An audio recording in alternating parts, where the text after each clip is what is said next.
Let's mic देश का मिजाज ईस्ट।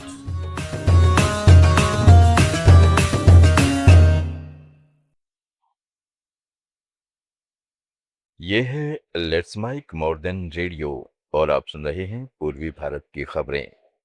बिहार के नए सीएम सम्राट चौधरी फ्लोर टेस्ट में पास हो गए हैं।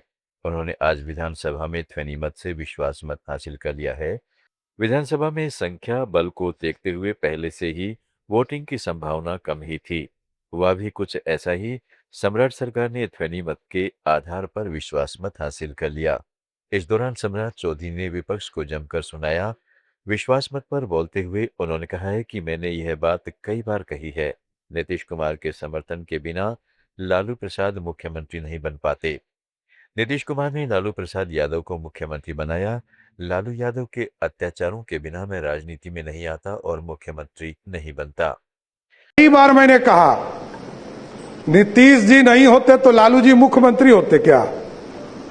लालू जी को भी मुख्यमंत्री नीतीश कुमार जी ने बनाया, ये आपको जानकारी होना चाहिए। यहां बैठे हैं वरिष्ठ साथी, इन लोगों से मिलिएगा, आपको पता चल जाएगा।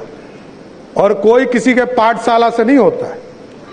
मैं तो कहा कि मेरी राजनीति में लालू यादव जी का अत्याचार नहीं होता तो मैं बिहार का मुख्यमंत्री नहीं बन पाता।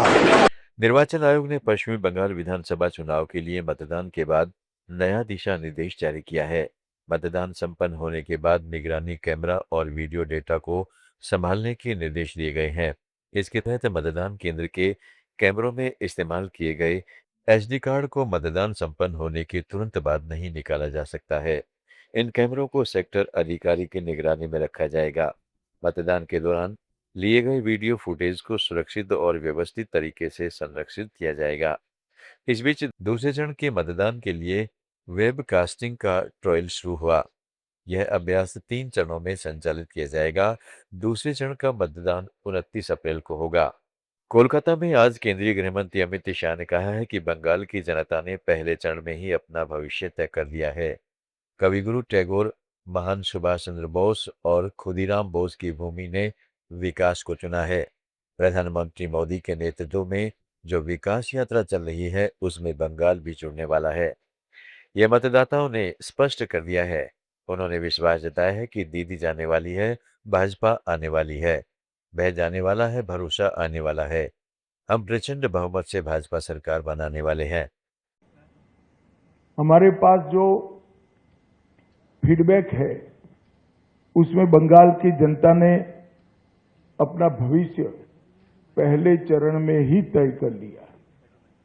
कविगुरु टैगोर, महान सुभाष चंद्र बोस और खुदीराम बोस की ये भूमि ने विकास को चुना है।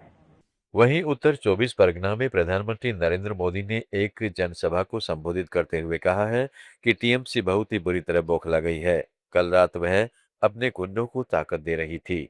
मैं बंगाल की जनता और भाजपा कार्यकर्ताओं से कहूंगा कि मत भूलिए कि यह क्रांति की धरती है, यह वीरों की धरती है।